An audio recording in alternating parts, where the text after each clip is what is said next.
Okay, let's start this. Good afternoon, everyone. For those who doesn't know me, my name is Gabriela. I work on Plug and Play. This afternoon, we'll have Jeff talking about developing a practical and effective strategy and communicating to stakeholders. I would like to thank Jeff for accepting and hosting this virtual webinar. It was very short time to adapt with those circumstances. I also hope everyone is well. I would like to thank the startups. We've been having incredible attendance. Everyone has been super engaged. So I really appreciate it. And yeah, I will pass this to Jeff, and I hope you have a really good session. All right, thanks, Gabriela. Good afternoon, everybody. Thanks for joining us here to talk about strategy. I'm going to jump right into my first slide because it's relevant to the introduction. For those of you that haven't seen this yet, I hope you'll enjoy it. I thought this was pretty funny, and then the other thing that hit me as I started looking at it more carefully, I realized that every single one of these slices of the pie really applied to what I've experienced over the last week, with the possible exception of this one, and that's only because I don't have a cat. So with this, obviously this is an attempt at a little bit of humor here, but this is a bit of the reality that we have. It's a little bit more difficult to do these things in a Zoom meeting.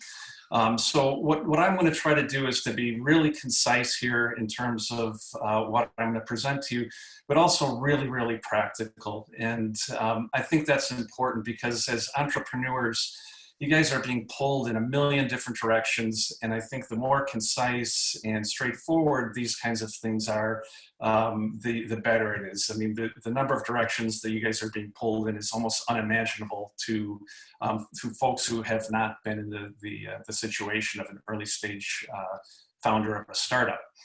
So I'll be really concise. If we have questions, we can go ahead and take questions. There's a couple of points I'll stop and we'll try to get some interaction. If we can do that, that's great. If not, we'll kind of go to the end and we'll have some Q&A at the end. So I'll start out with strategy, and I guess one of the first points that I'd like to make is that we're not talking about physics here, right? This is there's not one definition of strategy. You'll talk to all kinds of different experts on strategy. They'll each have their own definition. This is mine, and I think it's a particularly practical one, and one that I think will make sense to you as we get into the rest of the content that I'm going to present. The first part of this is probably the first part of the sentence, plan of action designed to achieve particular objectives by marshaling the resources of a company. Probably not too controversial. Doing that around a proven set of tactics is something that you don't always see in these strategy definitions. We can talk about that as we get into it a little bit later. So this is the way that I look at strategy. There's a few things that I would like to clarify that I think really aren't strategy, that sometimes get confused with it. It's not the strategy isn't a mission or a vision. That's something separate. Your strategy shouldn't be the same. It's not synonymous with a business plan. That's something else. Strategy is not a slogan. A lot of times people use slogans to describe their strategy or define their strategy. Not a management philosophy, and it's not really a way of sort of being a catch-all for all the important decisions that management needs to make. It's really a guide more than anything else. So again, that's my definition. When I think about this, a couple of things. One is that this definition of strategy and what I'm going to present to you, I'm presenting it as a strategy for a company, right? And we'll talk about it in that context. But you can have a strategy for a department, for a project, or even for an individual contributor. So this is it can be applied at those different levels, but in this case, I'm going to be talking mostly about it at a company level. One of the things that's kind of interesting in terms of the struggles that people have and that specifically the entrepreneurs sometimes have in building a strategy and communicating that strategy, is that oftentimes entrepreneurs are visionaries, right? They see so far out in the horizon, and the way to accomplish that vision is so self-evident to them that they don't think about strategy very much, or they leave it to other people. The other thing that I've seen in the course of my work on strategy with entrepreneurs is a lot of times entrepreneurs are very, very product focused. So they focus on the utility of the product. It's self-evident to them, and they don't think very much about all the things that need to be done to bring that product to market. So with that said, I mean, that happens sometimes. Other times, entrepreneurs are very strategic. So just depends on the circumstances. Some of the things that you'll hear people saying about strategy that kind of point out the problems and pitfalls. I'll throw a few of these up here, and I'd love to hear if you have others that you've come across. You'll hear people say, you know, our strategy, yeah, I've got a strategy. It's a binder that sits in my desk. Or, you know, we had a big offsite meeting where we developed a strategy about 2 months ago. And yeah, I've got some documentation on that someplace. Probably a problem, right?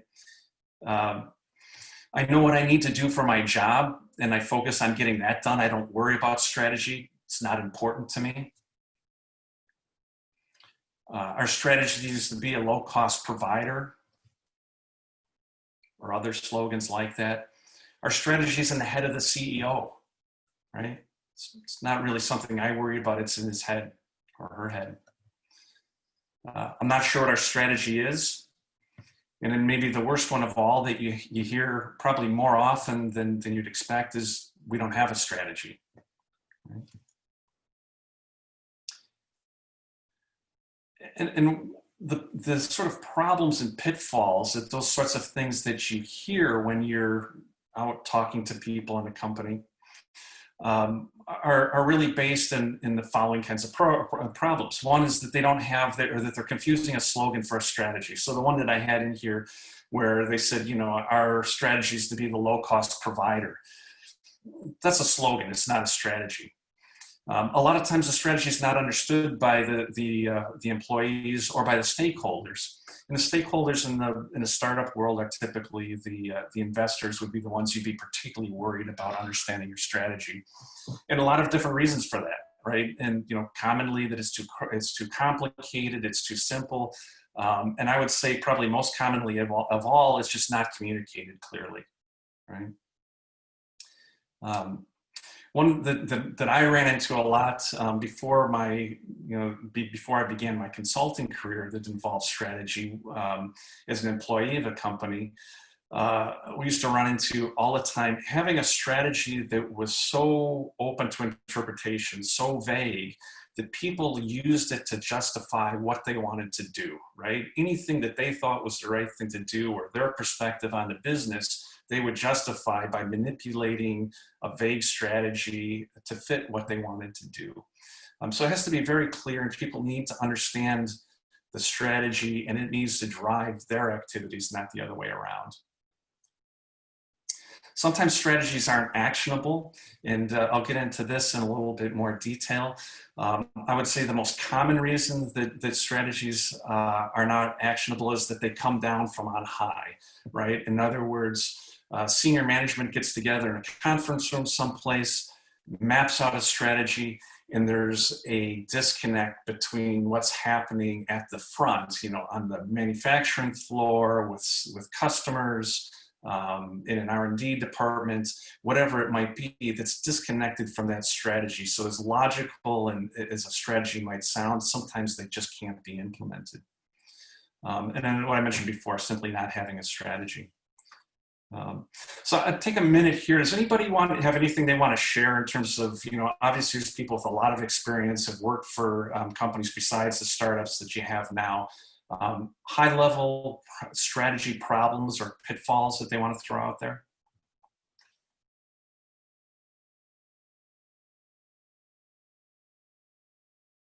No? Gabriella, can you, I'm not sure how I'll see if people respond to that. No, I can't hear I you. was on mute. Yeah, there is no one in the chat. Okay. Oh. All right. Well, we'll keep going.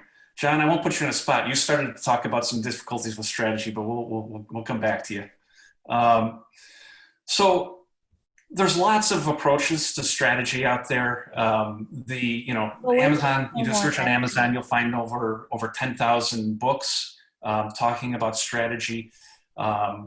Corsica, I did a quick search a few days ago on the number of online courses. There's over 800 courses online on strategy. And there's tons and tons of consultants and people in corporate positions that are experts on strategy or promoting particular ways of looking at strategy. The problem, and by the way, I'll qualify what I'm about to say is, I've got a few examples of some really popular strategy books on the slide up here. I love Porter. Blue Ocean Strategy is great. Some of these I don't know. Some Art of War is kind of the classic strategy book. They're all great. But one of the problems with them, and I think what's missing, is you have all these frameworks for doing strategic analysis, right? For looking at problems, looking at businesses from a strategic standpoint. But what's really missing is an overall sort of description of what a strategy is, what it should consist of, and how do you develop that strategy.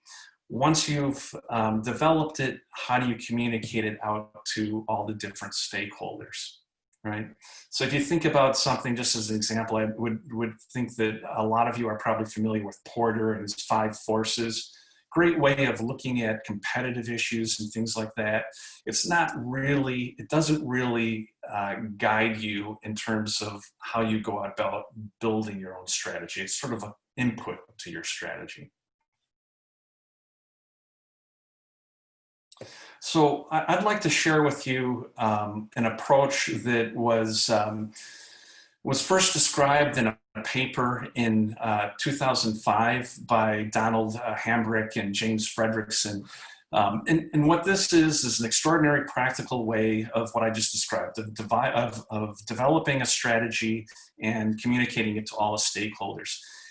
It's been really helpful to me. I used it when I was an employee in the corporate world. I used it when I was an intrapreneur in the corporate world, and I use it with my clients in my consulting business as well. Really simple. It's a 13-page document, and it lines out, again, a very practical kind of strategy, a very practical approach to strategy, I should say. So the first part of this goes a little bit beyond the strategy. So, what are the things that you need to know before you go setting about to develop your strategy? The first thing is you probably want to have a mission, right? What's the fundamental purpose of your company? These are the big picture things. What is it that you're going to do to make the world a better place? How is it that you're going to impact an industry in a broad way? Those sorts of things. And I would guess that most of you probably have this down. You need to, for discussions with co-founders, for pitches and all those sorts of things. You got a pretty good idea of the dent that you want to make in the world. The objectives, probably most of you have down pretty well also. For startups, this is usually about getting traction, about perhaps hitting revenue goals. Sometimes it's about doing certain things that you need to reach the next level of funding. Sometimes it's about developing or getting your product or service to a point where it's viable and can be utilized in the market. So if you want to have those things, then there's the kind of traditional strategic analysis kinds of things that are outlined in the kinds of references, the books that I showed you before. Porter talking about competitive analysis, SWOT analysis, looking at trends, looking at industry or consumer trends, those sorts of things. Those are, again, they're not really the strategy itself. These are inputs to the strategy. They're ways of looking at the problems, ways of doing analysis. This is the outline that Hambrick and Fredrickson that I mentioned before developed. I add into it another element, and that is that you need to have bottom-up tactics. In other words, before you, and this relates to what I mentioned before about one of the problems with strategies. You can't develop a good strategy from a conference room, right? This isn't something you can't sit around and come up with an effective strategy. You might come up with something that sounds logical, but it requires getting to the front, engaging with customers, figuring out what are the tactics that work. And these tactics could be in terms of your R&D approach. They can be in terms of tactics for being able to manufacturing, developing products that other people haven't been able to develop. They may be tactics related to sales and marketing. But you have to have some practical tactics discovered at the front that give you a competitive advantage before you can come up with a strategy. If you try to do it the other way around, it can become very difficult. You can come up with something that sounds logical, but it will be very, very difficult to implement. So what comes out of that, basically, out of that strategy, are all the things that you need to do to make your company function and to execute that strategy. And we call them the supporting organizational arrangements. This means the structure and organization of your company, the processes that you use, policies, all your HR sorts of activities, and just sort of your, the day-to-day work that people in your company do. Any questions or comments about that before I go on?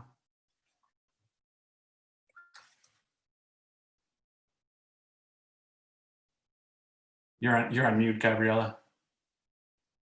Sorry. We have Peter from Genesis feed here. He actually made a comment before. For him, it's challenging not knowing what I don't know and how to prepare that and anticipate that. So if you could maybe comment on that, that would be great. Yeah, I think that's a good point. And I'm not sure what if the context of that was in what I just mentioned. And that sometimes when I talk about needing. Say, Jeff. Yeah, go ahead. It was before, when you initially asked if there's any questions, my brain was working a little slower. And then after I asked the question, I thought that's probably what he's going to cover. No, okay. No, that's good. I think it's a really good point, actually, because you don't necessarily know how to prepare a strategy. Yeah. Yeah, no, I think that's a great point. And, one of the things with my clients when I talk to them about bottom-up tactics, if you're an early stage startup, you say, well, where do these tactics come from, right? In a big company, you might have enough things going on, enough, whatever it is, engineers, salespeople, whatever, that if you come up with a new product, you can do a lot of market research. And just through the process of doing those sorts of things, you start to get a feel for, and I'm going to talk about sales because it's kind of an easy way to look at this. You start to hear the things that resonate. You might present your product in a certain way that you think makes sense, but it doesn't really resonate. It might be perfectly logical, right? You may be giving a logical explanation of how your product functions and why it's going to add value for your customers. But you might also find that for whatever reason, that just doesn't resonate with them. Either you don't understand their business well enough, or there's just something that's not obvious. And the answer that I usually give to startups there is to say, you want to have these bottom-up tactics. You want to find things that work. You want to find the right things. In the example that I just gave for sales, You want to be able to press the right buttons, to be able to say the right things, to be able to position your product in a way that's going to give you results. But sometimes to get to that, you have to start out with a top-down strategy. So I'm not suggesting that that's the right way to do it. And years ago, I probably would have said, well, you should never do a top-down strategy. You should always be looking from the bottom up. You should be at the front, talking to customers, or on the manufacturing floor, or in the lab, figuring out what really works at the front. That's not always possible. Sometimes you have to start out with kind of a hypothesis. You start out with a top-down strategy. You try some things with your customers, with your manufacturing process, your R&D process. Figure out what works. What are the tactics that are really effective, and then you build that into your strategy. And that makes a point, brings me to a point that I wanted to make anyway, is that strategy is not static, right? You don't want to be flitting from one approach to another, but the approach that I'm going to describe to you here is meant to be flexible. It's meant to be reviewed. It's meant to be dynamic. The key thing is, as a manager or a leader, when you make those changes, that you make them in consultation with whoever you have to rely on internally, and that you make sure that that the people that as you make changes to your strategy, that you communicate them well to the others in your organization. So I don't know. I think I got a little bit wordy there, but Peter, does that answer your question a little bit? Yeah, that's a good start. Thanks. Okay. Any other questions or comments on this part of the approach? All right. So let's jump into what's really the core of this, and this is the strategy diamond, right? So in this approach, there's basically 5 major elements of the strategy. It's the arenas, right, which are where you're going to be active, right? We'll get into the details of this in a moment. The vehicles, how are we going to get there, right? How are we going to get done what we're going to lay out here, and how are we going to be successful in those different arenas? The differentiators, which is pretty self-explanatory, right? How will we win? What will we do that's different than the competition, that's going to give us an unfair advantage, that's going to allow us to succeed and be able to ultimately drive better returns than our competition. Then there's I'm jump a little bit ahead here, staging. So what will be the sequence of the activities that we're going to do? And in this case, this is high level stuff. So the key activities that we're laying out here. And then what pulls this all together is how the economic logic, in other words, how we obtain the returns. So, I like this approach because it's very visual. There's a couple of things you can go through each one of these sections, and we'll go through them one at a time in a moment. But you can go through each one of them as you're building your strategy. You can do it in an iterative kind of way over a period of days. When I work with my customers, my clients, I usually make one pass through here with the kind of, after doing all the other things that we talked about here. Right, after getting these, doing some work on strategic analysis, making sure we've got a good mission and objectives, start looking at these things and start kind of iterating as you go through. Make a pass through on all of them, and then go through and start fleshing out each one of these five elements. I like the strategy diamond approach because it's very visual, and you can refer people to the strategy diamond. It kind of helps them remember what it's about. Versus, very long, I've seen strategy documents that are 100 pages long, and nobody really remembers what's in them. This is very concise. And it can be used not only to develop the strategy, but also to communicate it out to the stakeholders. there's no real magic to the geometry of the diamond. It's just a way of visualizing it. It's a way of remembering the different elements. This could easily have been, 5 different bullet points, or the strategy bubbles or strategy circles. It's just a tool. Are there comments or questions? I thought I saw you waving to me there for a minute, Gabriella. No? Okay. It'd be lovely if you could get a copy of the slides. Yeah, Gabriella, can you distribute them afterwards? Of course. Yeah, and awesome. Thank you so much. The other thing I'll mention is that I really, there's only so much that we can present in this format, as I mentioned at the beginning. And I just love the document that I showed you earlier, because, unlike all those other books I showed you, this is a 13-page document. You probably, and a bunch of those pages are actually examples. So I'll give you that reference at the end as well. I think it's for a time-limited entrepreneur, it's really well worth the read. So let's jump into these, where are we, the arenas, where will we be active? And I'm just going to give, this is a very sort of pared back example from a time when I used this approach with one of my clients. So in this case, their target market was suppliers of bulk agricultural products. They were focused mostly on the U.S. You might flesh this out a little bit more about more specific geographies, specific areas in the value chain, those sorts of things.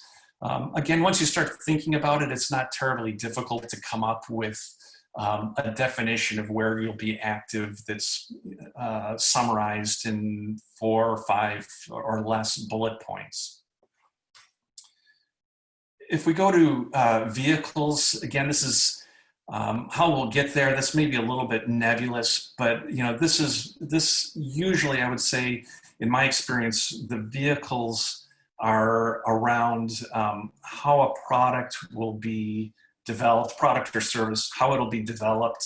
Will it be done internally? Will it be done, using some kind of contractor? Will it be outsourced? Those sorts of things. Same thing for how the product or service is manufactured or operated. Is it going to be outsourced? Is part of it going to be outsourced and part of it handled internally? And then almost always the vehicle includes a sort of a go-to-market kind of element of it. Are you going to do direct sales? Is this something that, is it going to be through online sales? Will you use distributors? How will you deal with domestic market versus international markets, things like that. The differentiators, again, this is, I think, one of the more straightforward parts of the strategy diamond. Usually people are starting or do startups because they have some kind of unique idea to solve a problem that they've identified in the industry. So, the one that I have up there is a really typical one. Technology startups tend to be differentiated by IP that they can defend with patents or trade secrets, those sorts of things. Sometimes a core competency in being able to manufacture, develop software to manufacture, equipment or materials, those sorts of things. How you obtain the returns, this is, again, something that I would say this is one of the more difficult parts and sometimes requires some iteration. I would say a lot of my clients don't get this right initially. For example, they believe that their IP is so strong or that their idea is so unique that they're going to be able to get very high margins just based on that. That's often not sustainable. Sometimes it is. I mean, the example I give here, we're making that point that the IP is strong enough to get better than average margins. Sometimes this is about being the low cost, high volume provider. Sometimes it's about being able to, because you have some technology or some unique experience, being able to have extraordinarily low cost. But whatever it is, it's all focused on, making all these other things fit together, right? The rest of your strategy has to be tied into this. If you can't get a superior economic return on what you're trying to do here, there's something wrong with your strategy and you have to go back and fix that.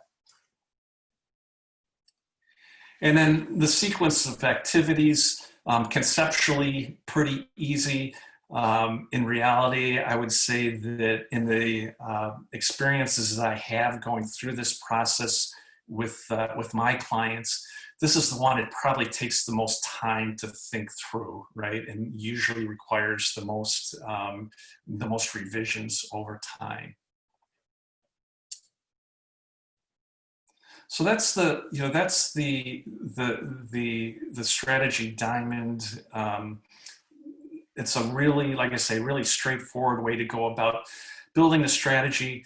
When you have this at the end, you have basically a one-page document that it's probably not standalone for most of the people in your company, and provided you've got more than just a couple of co-founders, if you have a number of people, or for your stakeholders, people like investors. But it is the kind of thing that if you've presented it, if you've walked it through, even at a relatively high level, people can buy into it. They can understand it. They can put this up on the wall. They can keep it on their desk. And I think it's a lot more practical than binders and much more complex ways of looking at strategy. The other thing that I like to do with this, and this pertains, at least in my experience with my clients, is using the strategy diamond as kind of a way of structuring presentations to different stakeholders. Again, especially with investors. And you can see here, this is obviously just the slide view presentation of or I should say, this is a screen capture of the slide view in PowerPoint. And so the way that that we'll present this to groups of stakeholders is just to do a quick explanation of what the strategy diamond is about. Much like I have here, maybe more briefly, and then for each one of these things, for the arenas, to elaborate on it a little bit, right? And then use for each section of the presentation really breaks down into being one of the 5 elements of the strategy, right? This can be really brief, like, I'm just showing 14 pages here. Depending on how complicated these different elements are and the nature of what your business are, it might be longer, it might even be shorter. So that's basically what I wanted to present to you guys today. Again, I'd really recommend this short paper, 13-page paper. It's 15 years old now, but if you go online and you do a search on Strategy Diamond, you'll also find lots of references that people have sort of used this as a base, this Strategy Diamond approach as a base, and elaborated on it, talked about how you can use it at the department level. They talk about how to revise your strategy over time using the strategy diamonds. And so just there's a whole bunch of other information. It's all based around this, the core principles that I just presented to you here. So I'd like to go back then and open this up to Q&A, open it up to other comments if people just have other useful resources in terms of strategy that they want to share with the group, whatever you'd like to throw out there. We have Orlando here. Orlando asked about culture. Orlando, I don't know if you were there, but it would be great if you could. Yeah, thank you. What do you think about this common phrase that says culture eats strategy for breakfast?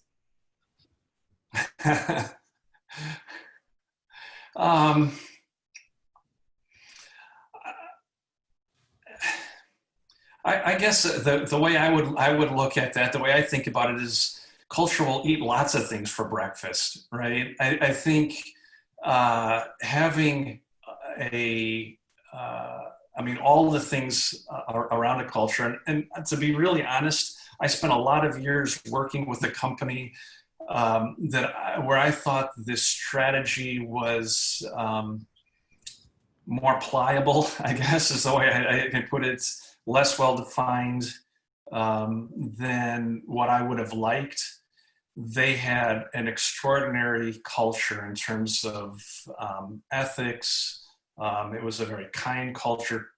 It was a very driven culture, a very customer and sales-oriented culture, very numbers-oriented. So I don't completely, I guess as important as I think all of this is, I would probably rather, if I were to be going to work in a company tomorrow, I would rather work for a company that had a great culture and didn't have their strategy very well defined than the other way around, because strategy can be fixed using some pretty simple tools that I just explained to you. Culture is really hard.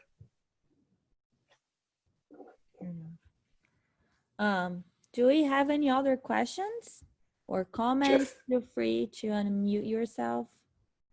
Jeff, it's Cameron here from a long way away in Australia. How are you? Thanks for the presentation. Just interested in your thoughts on how this works with a startup when you're still in the search phase for the right business model. Because I mean, this all sounds really great when you sort of know what your product is, you know what your cost of goods are, you know who your customers are. But in that early stage, when you're trying to find product market fit, you could do all this and then realize that it's, you know, you thought you were in medical devices and now you're in agricultural equipment. So I'm just wondering how you see this playing out with a very early stage startup versus, I mean, this sounds like it would be perfect for a corporate that's there and needs to refocus or double down. I know the business model canvas obviously is a tool that's really taken a lot of traction in the startup world. Yeah. How does this back up against that business model canvas? Startup sort of approach. Yeah, I might let me rephrase that. And I think basically what you're asking is, I'm not, we don't have this completely sure yet. There's not a lot of things. I'm not quite sure exactly where we're going to do the strategic analysis, and we might pivot. Yeah. Right? Is that fair? Yeah, that you can't plan all this stuff because you're still searching for what is the industry that we're in. Yeah.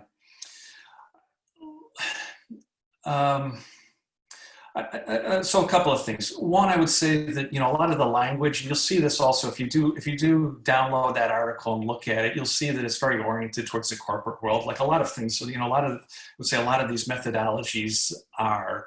I would say I think it's still very applicable to the startup world. And I would say that the way that I've used this, and not only in helping my clients, but in my own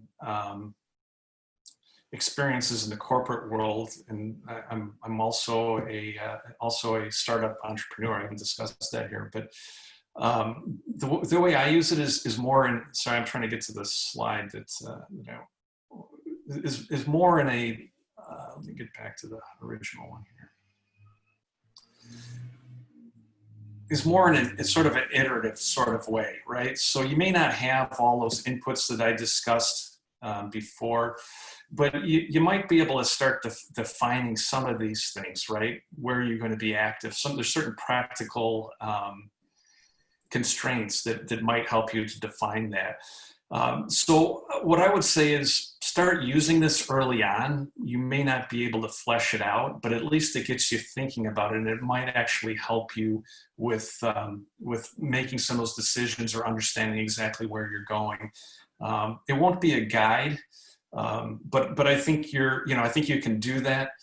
And I would say at that point, focus, you're probably not completely ready, although it's worth thinking about it. You're probably not completely ready to put together a fully baked strategy, and you're still kind of working on these outside things, right, to get that done.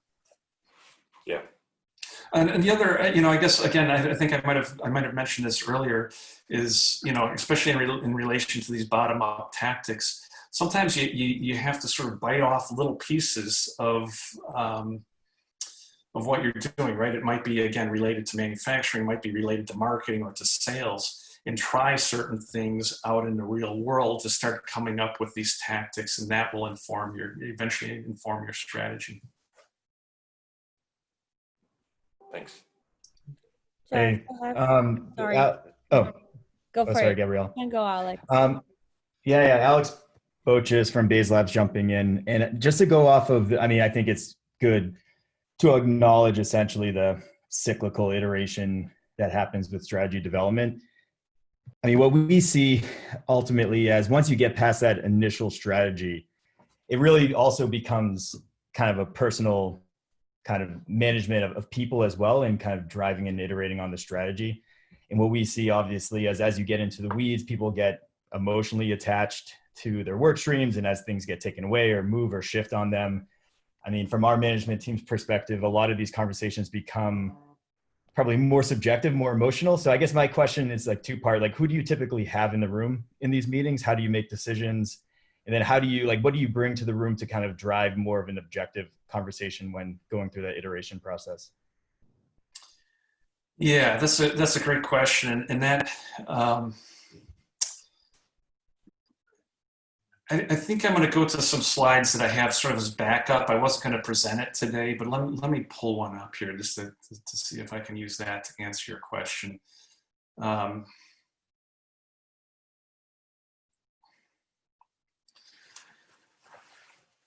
First of all, I'd like to acknowledge, what you're saying. There's an emotional element to the strategy.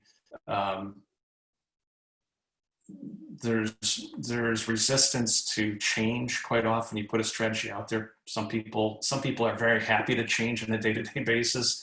Other people have an investment, or I should say, are invested in elements of that strategy and their role in it. And I think the most important thing to do is to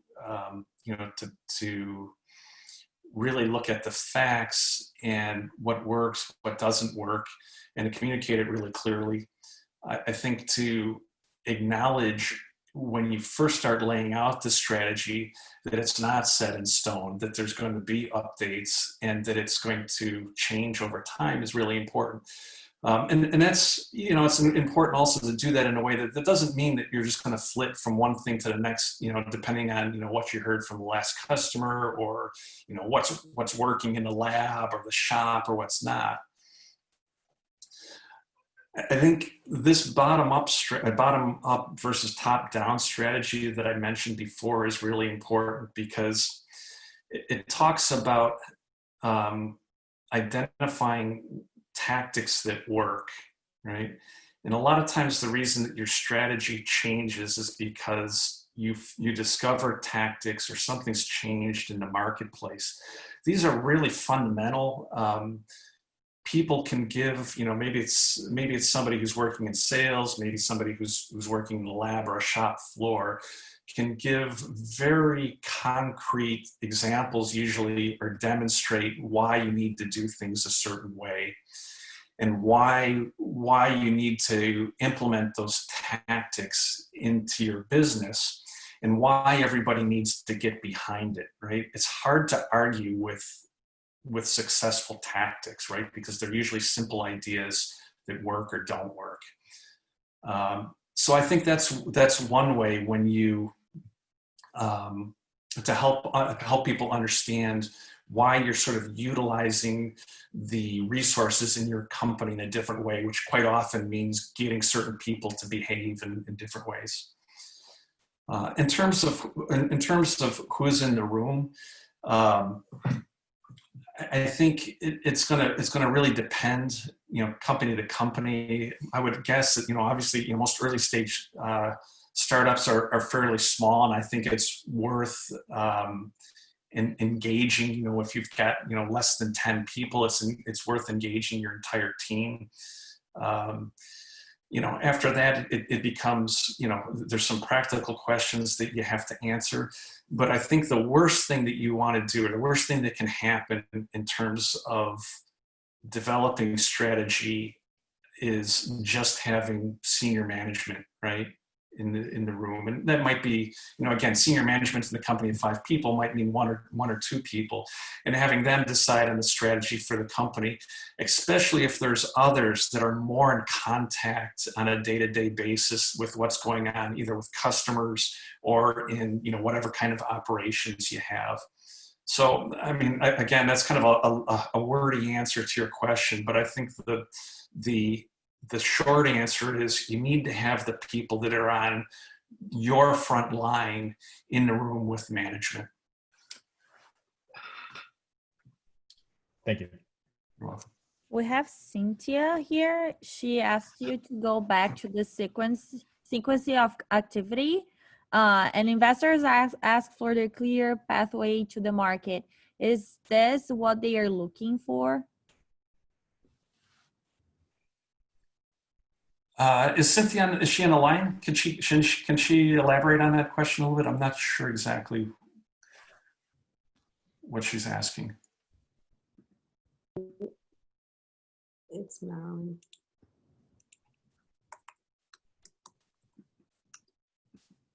Cynthia? She just popped up for a minute there, but.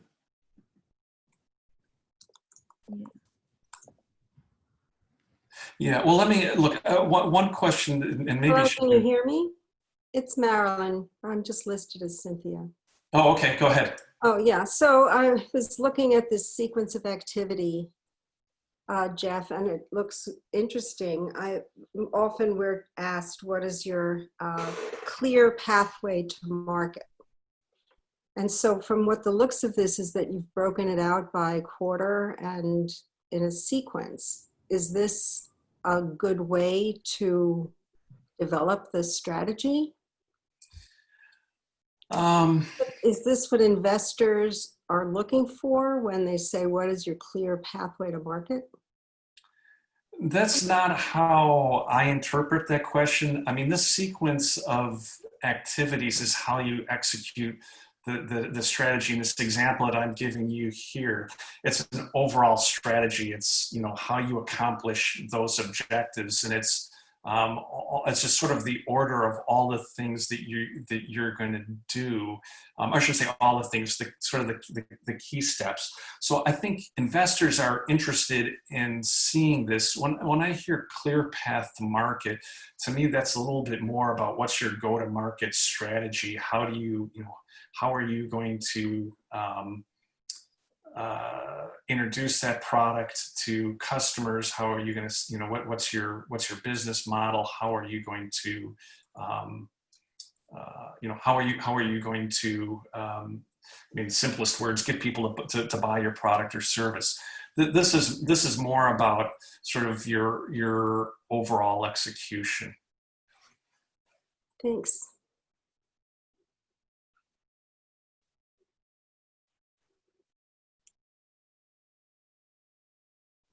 I think that the moment that we're living, Jeff, requires more the bottom-up approach, right? I think it's, look, I guess I would say that this bottom-up approach, I agree with that comment completely. I would have agreed with you or taken that position almost religiously 15 or 20 years ago, but I think the reality is that there are some certain exceptions to it. Some of the cases that were brought up before, where you really are sometimes early stage and you have to make some hypotheses. But I would say under almost any circumstance that I've seen, the bottom-up method is really the best way to go. And again, the real problem there is because it ensures that you have tactics that'll work. It ensures that the strategy that you come up with will work in the real world. Whereas the top-down approach sometimes works, right? Sometimes because of luck, or sometimes I've seen it work because the top-down approach, and this is the case sometimes with startups because they're small. We're not talking about huge numbers of people, because the senior management is in fact in very good or in close contact with the front. They understand what's happening on the shop floor. They understand what's happening out in the market, so they can sometimes develop a strategy because they do understand the tactics intuitively. I would say that's fairly rare, especially in bigger organizations. It also sometimes doesn't work with startups. And the reason that I've seen that, let's see if I can say this in a concise way, is that sometimes as entrepreneurs, we put on different hats. We put on kind of a strategy hat, and we, based on our paradigm of the world, we come up with a strategy. And then, we put on another hat where we think, okay, now how am I going to take this strategy? I've devised this strategy. How am I going to make this work? And then we put on another hat and we're out there, maybe working in a lab or talking with customers. And we try to put that strategy to work with tactics, or maybe the wrong tactics. So this can actually even happen with a one person company. And the scenario where I've seen that happen most often is where you have, I see this, I work in ag tech and food tech. And what's happened over the last few years is we have a lot of people from Silicon Valley, really smart engineers, sometimes really smart scientists, getting involved in agriculture. Being smart people, they come up with some solutions.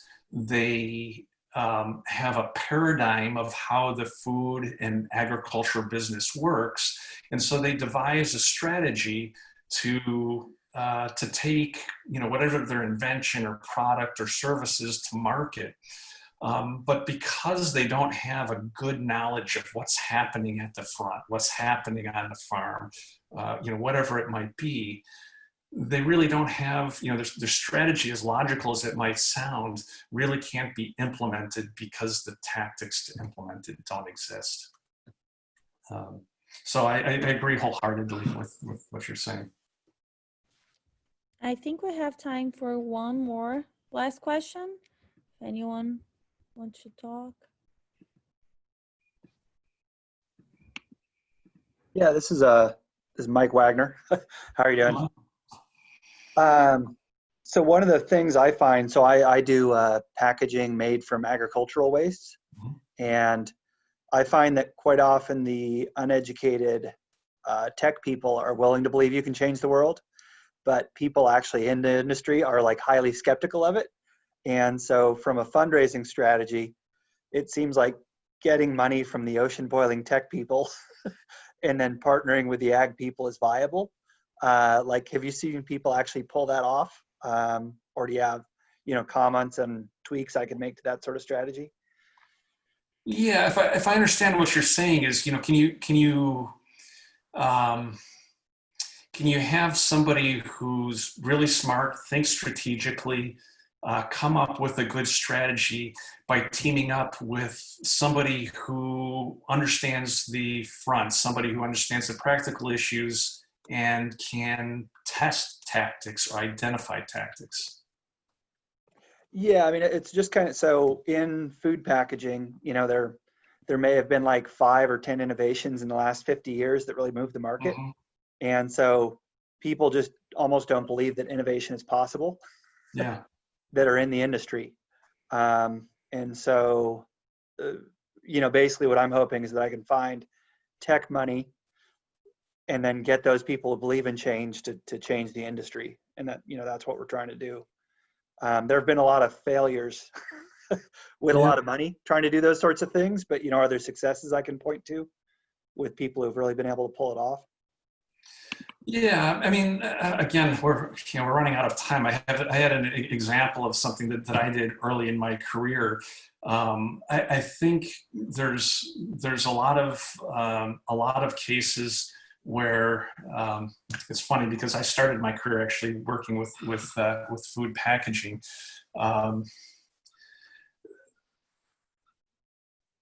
there's packaging, you know, one example that I'll try to give quickly is, you know, packaging is used for a lot of things. I was involved in using packaging-like technology for extending shelf life, which is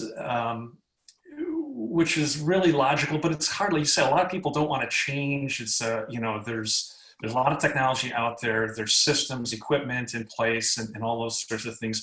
And then there becomes a mentality in certain segments of the industry. I think about modified atmosphere packaging for food, where people look at it simply as a way of extending shelf life. Early on, I was involved with bringing a product like that to market. It was very difficult. We made no headway until I had an intern that was working with me, and he said, "Look, I've identified a problem with a specific kind of food. It was peaches, actually." And he said, "You know, the problem with peaches is not so much that we want them to last longer. It's that when you ship peaches from places like Chile or South Africa or New Zealand to the Northern Hemisphere, they can make it. They're not mushy when they get there, but they have a quality problem. Probably you guys have experienced this. The people in the Northern Hemisphere, when you get peaches in the winter, they might be firm, they might look good, but they're dry. They're not juicy and flavorful. They're kind of dry and mealy." This intern found some obscure research that had been done that implemented this modified atmosphere technology in a way that most people would say would never work. It turned out that it did work, and we used that one market. We said, look, this market to use this technology on peaches is big enough that we can get started, we can get traction, and then we can get into the industry, we can start opening minds. And we used that as sort of a foot in the door. So that the tactic that we used was focusing on quality, not shelf life extension. And we organized everything we did around that commodity. We hired salespeople that were in places where that product was shipped from and shipped to. And we were able to get traction and achieve at least our objectives that we were trying to go for over the first 1 or 2 years. Whereas the strategy of shelf life extension that we were using before that didn't work. So, I mean, again, I think it's about identifying that tactic that works and then organizing your organization, whether it be small or big, behind it.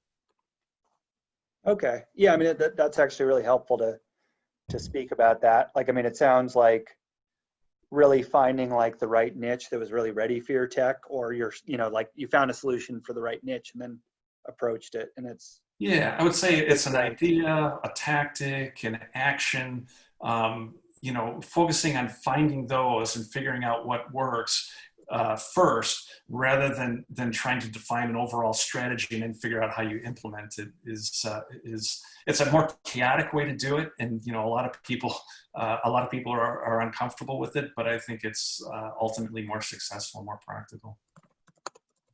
Cool. Thanks. There's Bridget asked, reminder, what is the strategy called? So when we start to go look for it, we'll know what we're looking for. Just, sorry, been a long day. Well, you're looking for the paper that I referenced? Yeah, the diamond strategy. This is it right there. Okay, perfect. Thank you. Yeah, it's popular enough that if you just type in, "Are you sure you have a strategy?" That was the title of the article. Or if you type in strategy diamond, you'll find, like I said, not only this reference but others that build on it. Could you put your contact info up again? Sure. Cool. Thanks. And I think, Gabriella, did you say you would send this out? Yes, I will. We also recorded this session, so after Focus Week, we will make everything available. And if you're interested, there's Jeff contact, but I will also share the recording and the presentation. Yeah, and I'll just say, my idea when we first were going to do this in person was to take a couple of the startups and kind of go through this strategy diamond and build it kind of interactively or in groups. If there's anybody that, you know, that this really speaks to and you want to reach out to me, I'm happy to, you know, to, excuse me, to walk through this on the phone with you or do a Zoom one-on-one and chat some more about it. That's great. Okay, I think that's it. Thank you so much, Jeff. I pleasure. hope you enjoyed. Thank you so much to all the attendees. I hope you had a productive time. That was very, very, very helpful. Yeah, if you need I can share my contact with you later. All right. Thanks, everybody. Have a good day. Thanks for listening. Bye. Thank you.